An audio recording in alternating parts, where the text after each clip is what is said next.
Tuhan mengenai sekalian tetanggaku yang jahat. Bayangin, Tuhan menyebutkan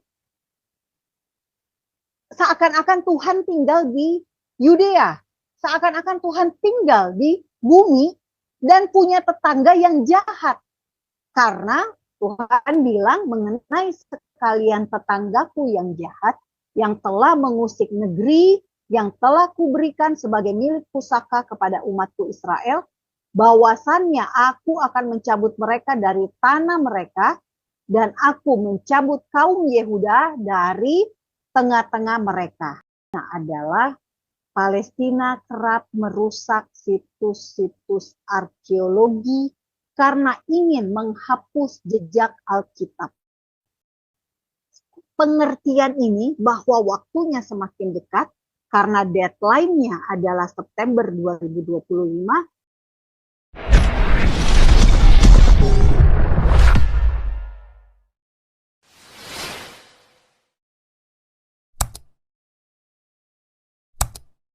Tidak diusir oleh Israel, Bapak Ibu. Nah, kemudian per 28 Mei 2025, Israel ini melegalkan 22 pemukiman Yahudi di daerah yang Bapak Ibu lihat di peta sebelah kiri Bapak Ibu. Ada Benyamin, Yudea, dan di daerah 22 pemukiman Yahudi di daerah Benyamin di sini ya, Yudea dan Samaria, dan lembah Yordan. Nama-namanya ada Adei, Ahia, Nove, Atarot, Inbar, Beit Horon, dan sebagainya. Kenapa diresmikan? Karena penambahan penduduk Israel yang tertarik untuk tinggal di daerah Yudea dan Samaria. Mereka mau tinggal di daerah Yudea dan Samaria. Banyak juga yang tidak mau. Mereka memilih di kota-kota yang sudah terbentuk lama, bukan komunitas-komunitas baru yang masih harus mereka kembangkan. Lahannya masih harus digarap, infrastrukturnya masih harus dibangun. Jadi mereka ini bisa dibilang pionir-pionir di dalam pembangunan komunitas baru di daerah Yudea dan Samaria.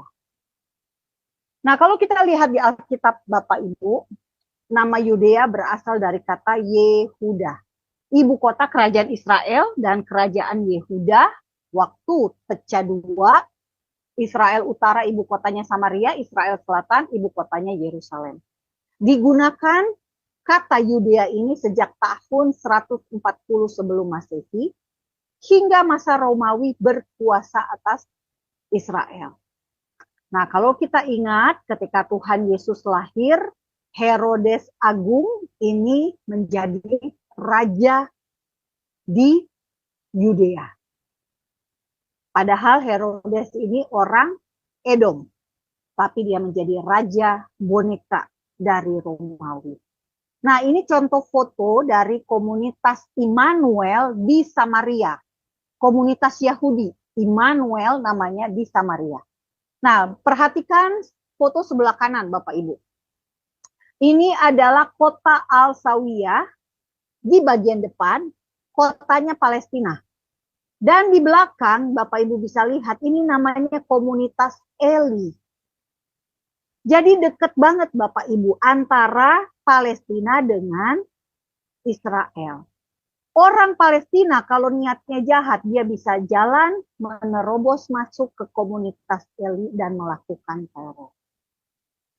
Nah, sementara asal kata Samaria berasal dari kata Shemer, pemilik tanah yang dibeli oleh Raja Israel Omri, yang Bapak Ibu bisa baca 1 Raja-Raja 16 ayat 24. Orang-orang yang tinggal di Samaria ada yang merupakan pendatang dari Asyur, karena waktu itu 10 suku dibawa ke Asyur dan orang Asyur dipindahkan ke Samaria. Dan itulah yang menjadi orang Samaria. Dan orang Yahudi tidak bersahabat dengan orang Samaria karena orang Samaria dianggap adalah orang Asyur, bukan orang 10 suku Israel.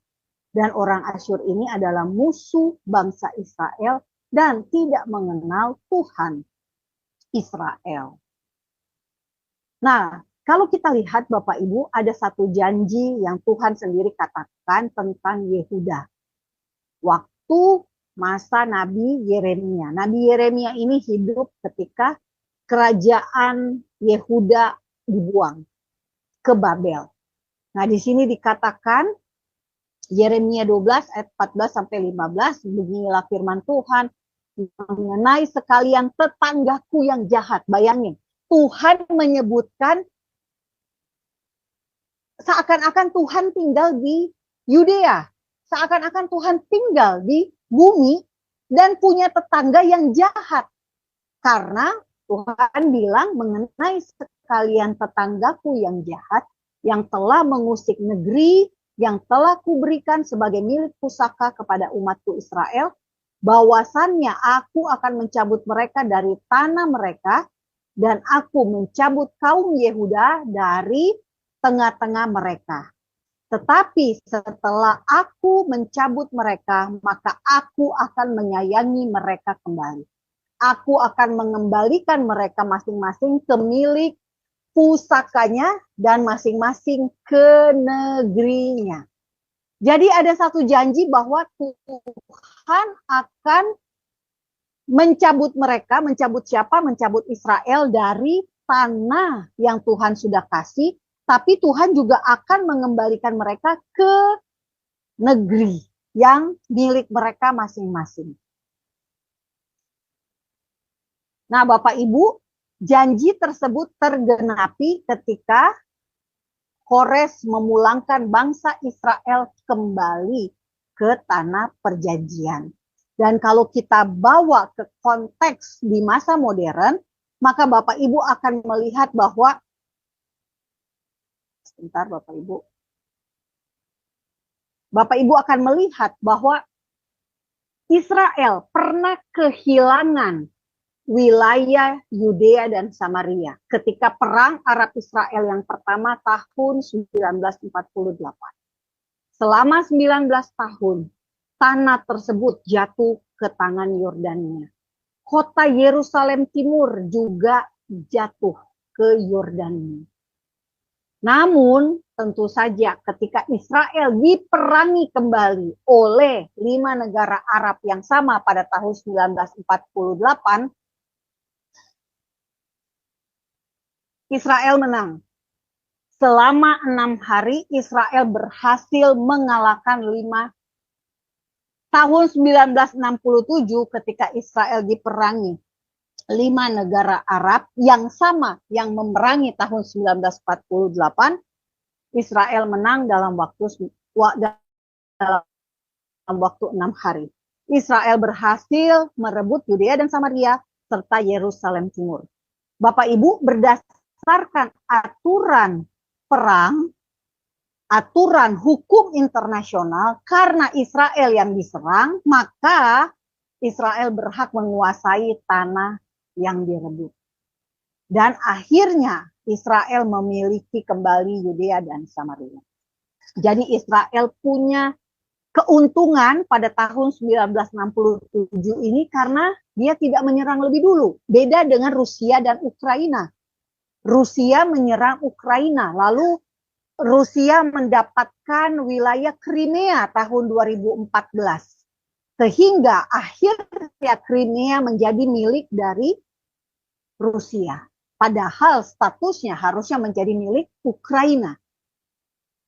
Logikanya gini, kalau Rusia boleh atau berhak atas Crimea, maka seharusnya juga Israel nggak diapa-apain dong. Karena Israel kan yang diserang, bukan yang menyerang. Ini Rusia yang menyerang loh.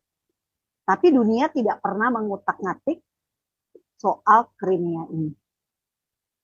Nah, Bapak Ibu kita lihat lagi ketika Israel kehilangan Yudea dan Samaria. Kenapa Israel memberikan Yudea dan Samaria untuk Palestina? Karena pada saat itu terjadi yang namanya Intifada pertama. Intifada adalah pemberontakan dalam bahasa Arab. Mereka memberontak terhadap Israel, tapi isinya adalah kekerasan dan teror. Sehingga yang terjadi adalah kematian dan kematian. Israel memutuskan agar teror tersebut berhenti, dia melepaskan Yudea dan Samaria. Terjadi perdamaian antara Israel dengan Palestina yang waktu itu diwakili oleh Yasser Arafat sebagai pemimpin organisasi yang namanya organisasi PLO, Organisasi Pembebasan Rakyat Palestina. Nah, yang tadi saya sudah sampaikan sebelumnya, Bapak Ibu, ada yang namanya 3 area untuk 2 bangsa. Bangsa apa saja? Israel dan Palestina. Area A warnanya Bapak Ibu bisa lihat warna hijau. Memang kelihatannya kecil ya Bapak Ibu. Tetapi Bapak Ibu perhatikan ini kota-kota penting semua. Bethlehem, Jericho, Ramallah, Nablus, Sikem, Jenin, Tulkarem, Hebron. Area B milik Palestina juga, tetapi keamanannya tepi-tepi luas daerahnya lebih besar, tetapi yang menjaga adalah Israel. Warnanya coklat dan area C milik Israel warnanya abu-abu. Jadi Palestina adalah negara di dalam negara. Bisa lihat ya, banget Bapak Ibu. Warna abu-abu punya Ibu, kalau kilo Betel yang ada di daerah C, Bapak Ibu harus melalui sejumlah tempat yang mungkin adalah wilayah Palestina, tetapi Bapak Ibu tidak boleh masuk ke dalam lokasi tersebut karena bisa Bapak Ibu keluar bisa jadi entah dalam peti mati atau dalam ambulans. Berbahaya. Karena itulah Israel punya sebuah hukum yang melarang semua warga negara Israel, terutama orang Yahudi, masuk ke Palestina. Ini hukum, tidak bisa diganggu gugat. Berbahaya. Dangerous to your life katanya. Nah Bapak Ibu, kalau Bapak Ibu ke Israel, kalau lihat kayak begini minta berhenti sebentar, foto dan sebarluaskan. Supaya orang-orang di Indonesia tahu bahwa inilah kondisi yang ada dengan tetangga Israel. Nah, ingat ya tadi ya Bapak Ibu yang dikatakan Tuhan di Yeremia mengenai sekalian tetanggaku yang jahat, yang telah mengusik negeri yang telah kuberikan sebagai milik pusaka kepada umatku Israel. Jadi Tuhan sudah tahu dari dulu bahwa tetangga Israel itu jahat. Ada di mana? Yeremia 12 ayat 14 sampai 15. Nah kita lanjut, tetapi Bapak Ibu Israel emang baik hati. Pekerja dari Palestina itu boleh masuk ke Israel Bapak Ibu. Jadi ketika terjadi serangan teror Hamas 7 Oktober 2023, pernah keputusan yang diambil oleh Israel adalah membekukan izin kerja bagi 80.000 orang Palestina dari tepi barat. Baik loh, orang jahat dikasih kerjaan. Kenapa? Karena Israel menganggap mereka itu jadi menyukai teror, melakukan kejahatan karena butuh uang untuk melakukan untuk kehidupan mereka, untuk menghidupi keluarga mereka. Makanya dikasih kerja. Inilah yang dilakukan oleh Israel. Nah, ini tentang Hebron, Bapak Ibu. Hebron dibagi 2 area, H1 dan H2. H1 80% dari luas Hebron dikuasai oleh Palestina. 20% oleh Israel. kawasan Kiryat Arba yang ada di Alkitab Bapak Ibu sebagai tempat makam itu dikuasai oleh orang Yahudi. Ada sekitar 8 ribuan orang per tahun 2023. Nah, apa pentingnya Yudea dan Samaria buat kita orang Kristen? Tanpa Yudea dan Samaria maka tidak ada yang namanya tempat-tempat tertentu dalam Alkitab kita. Kita akan punya Alkitab mungkin yang lebih tipis Bapak Ibu, kalau semua lokasi tempat kejadian yang berkaitan dengan Yudea dan Samaria itu. Jadi Bapak Ibu, kita jelas sekali. Kita butuh yang namanya Yudea dan Samaria. Karena berkaitan dengan iman Kristen. Bukan hanya untuk orang Yahudi, bukan hanya kepentingannya bangsa Israel, tapi untuk kita umat Kristen. Bisa dibilang karena Yesus dari suku Yehuda, maka Yudea dan Samaria, Yudea secara khusus ini adalah tanah airnya Yesus. Yeshua. Nah, kalau Bapak Ibu lihat lagi bagaimana Tuhan berjanji hal-hal yang berkaitan dengan Yudea. Di Alkitab kita disebutnya Yehuda. Dikatakan di sini, sebab Elohim akan menyelamatkan Sion dan membangun kota-kota Yehuda, supaya orang-orang diam di sana dan memilikinya. Anak cucu hamba-hambanya akan mewarisinya. Dan orang-orang yang mencintai namanya akan diam di situ. Jadi ada janji Tuhan untuk menyelamatkan Yerusalem dan membangun kota Yehuda. Yesaya 26 ayat 1, pada waktu itu nyanyian ini akan dinyanyikan di tanah Yehuda. Pada kita ada kota yang kuat, untuk keselamatan kita Tuhan telah memasang tembok dan benteng. Yesaya 44 ayat 26. Dan tentang kota-kota Yehuda, baiklah ia dibangun. Aku mau mendirikan reruntuhannya. Yesaya 65 ayat 9. Aku akan membangkitkan keturunan dari Yakub dan dari orang yang mewarisi orang pilihanku akan mewarisinya dan hamba-hambaku akan tinggal di situ. Nah, Bapak Ibu, bahaya yang juga mungkin terjadi jika Yudea dan Samaria diberikan kepada Palestina adalah Palestina kerap merusak situs-situs arkeologi karena ingin menghapus jejak Alkitab. Contoh, ini adalah Taman Samaria yang dibakar oleh orang Palestina. Ini adalah bagian 80% situs Alkitab untungnya memang ada di area Yudea dan Samaria dan diproteksi oleh pemerintah Israel. Tetapi contoh seperti di Nablus, karena Yusuf dan sudah inovasi kembali oleh orang Israel, orang Yahudi.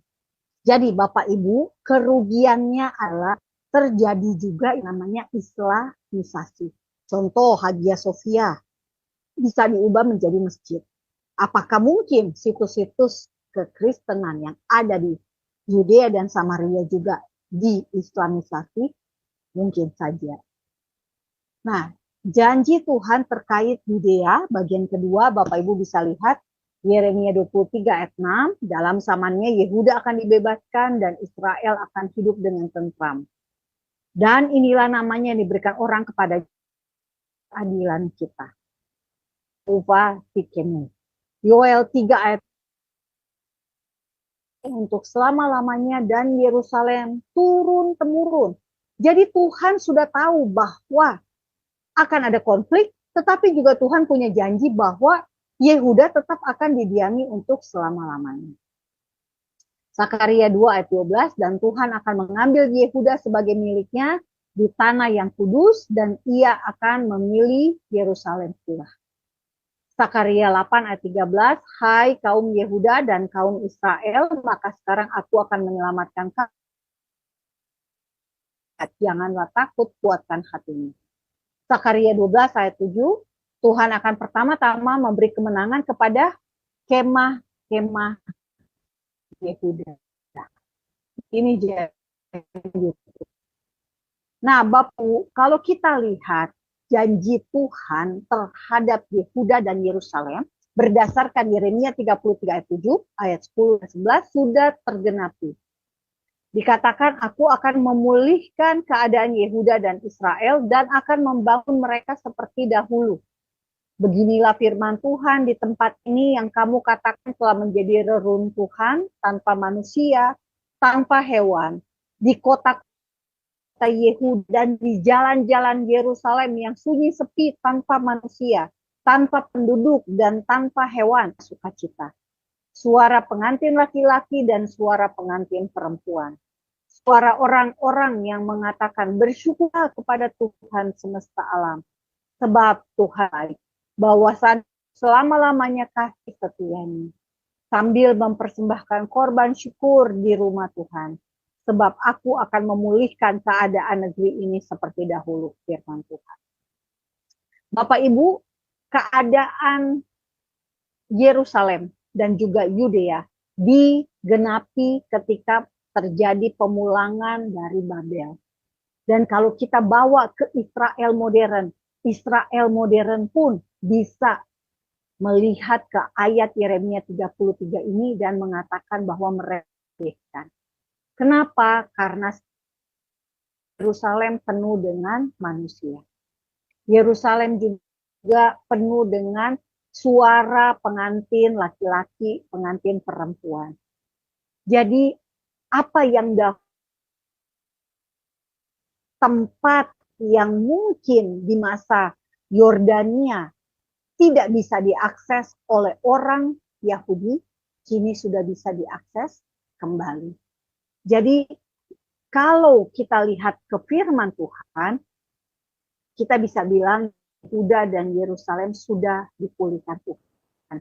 Meski kalau kita perhatikan baik ayatnya, dikatakan sambil mempersembahkan korban syukur di rumah Tuhan. Rumah Tuhan di masa Kores bisa dibangun kembali ketika dipulangkan ke tanah perjanjian kembali dari Babel. Namun kini di tahan Yordania di Yerusalem Timur banyak sinagoga yang dirusak dan dibakar. Bahkan sampai hari ini belum ada yang namanya bait suci kembali di Yerusalem. Nah, kalau kita lihat Bapak Ibu, tadi kita bahas Yeremia 33. Nah, masih merujuk di Yeremia 33. Ini ayat yang belum tergenapi. Kenapa? Karena Tuhan sendiri berkata, ya waktu akan datang dan aku akan menepati janji yang sudah pada waktu itu dan pada masa itu aku akan menumbuhkan tunas keadilan bagi Daud. Ia akan melaksanakan keadilan dan kebenaran di negeri. Pada waktu itu Yehuda dibebaskan dan Yerusalem akan hidup dengan tentram. Dan dengan nama inilah mereka dipanggil Tuhan keadilan kita. Sebab beginilah firman Tuhan, keturunan Daud tidak akan terputus duduk di atas tahta kerajaan kaum Israel. Nah, saya percaya bahwa ini belum tergenapi karena Tuhan belum datang kembali kedua kali. Dan yang perlu juga Bapak Ibu lihat ayat-ayat yang berkaitan dengan Yehuda atau Yudea di akhir zaman, ada beberapa ayat yang memang belum tergenapi. Misal, Matius 24 ayat 16. Ketika murid-murid bertanya kepada Tuhan Yesus, tanda kedatangan Tuhan Yesus yang kedua kali. Apa tandanya? Di Matius 24 ayat 16 Tuhan Yesus bilang, orang-orang yang di Yudea haruslah melarikan diri ke pegunungan. Kalau kita lihat di ayat sebelumnya, karena ada pembinasa keji berdiri di tempat kudus. Artinya, orang-orang yang tinggal di Yudea pastilah orang Yahudi, karena mereka harus melarikan diri keluar dari Yudea dan pergi ke pegunungan. Dikatakan 1 ayat 21 sampai 22, pada waktu itu orang-orang yang berada di Yudea harus melarikan diri ke pegunungan, dan orang-orang yang berada di dalam kota harus mengungsi, dan orang-orang yang berada di pedusunan jangan masuk lagi ke dalam kota. Sebab itulah masa pembalasan di mana akan genap semua yang ada tertulis. Ayat 1 sampai 2 dikatakan, sebab sesungguhnya pada hari-hari itu dan pada waktu itu, apabila aku memulihkan keadaan Yehuda dan Yerusalem, aku akan mengumpulkan segala bangsa dan akan membawa mereka turun ke lembah Yosafat. Aku akan berperkara dengan mereka di sana mengenai umatku dan milikku sendiri Israel, oleh karena mereka mencerai-beraikannya di antara bangsa-bangsa dan membagi-bagikan tanahku. 3 ayat rujukan atau 2 ayat rujukan, karena Matius 24 dan Lukas 21 ini sama. 2 ayat rujukan ini belum terjadi. Nah, apa yang bisa kita ambil dari masalah yang ada di hadapan mata kita yang berkaitan dengan Yudea dan Samaria? Pertama, Bapak Ibu, pemulihan fisik tanah Yehuda ketika Kores memulangkan bangsa Israel kembali dari pembuangan ke Babel ke Yerusalem adalah untuk menyambut kedatangan Yesus yang pertama kali. Kenapa? Karena bait suci dibangun kembali. Bait suci Zerubabel itulah yang kemudian direnovasi oleh Herodes dan menjadi bait suci yang dimasuki oleh Yesus. Nah, kini kita menantikan kedatangan Yesus yang kedua kali sebagai Raja. Yang kedua, Bapak Ibu, pelajaran buat kita sebagai seorang yang percaya Yesus, sebagai seorang yang dengan iman Kristen, di mata Tuhan, wilayah Yudea tetap ada di akhir zaman ini. Bahkan hingga akhir zaman ketika Tuhan Yesus datang kedua kali. Dan ini penting sekali kita pegang. Karena kalau enggak kita udah bagian yang setuju dengan pendapat Dewan Gereja Sedunia yang menganggap Israel menjajah Yudea dan Samaria serta Yerusalem ini. Yang ketiga, dunia berusaha mengusir orang Yahudi dari Yudea dan Samaria. Orang Yahudi, Bapak Ibu, sejauh ini bisa tinggal di mana saja di dunia. Mereka diusir, disuruh pergi dari tanah Israel, pergi katanya kembali ke Eropa. Di Eropa mereka diusir dengan banyak sekali antisemitisme. Di Amerika juga sama, diusir juga. Jadi orang Yahudi ini ditolak di mana-mana. Mereka tapi bisa ada di seluruh negara. Mereka terdiaspora, terserat di banyak tempat. Dan mereka, kalau mereka punya uang, mereka bisa beli properti. Mereka bisa beli. Tidak boleh tinggal di Yudea dan Samaria.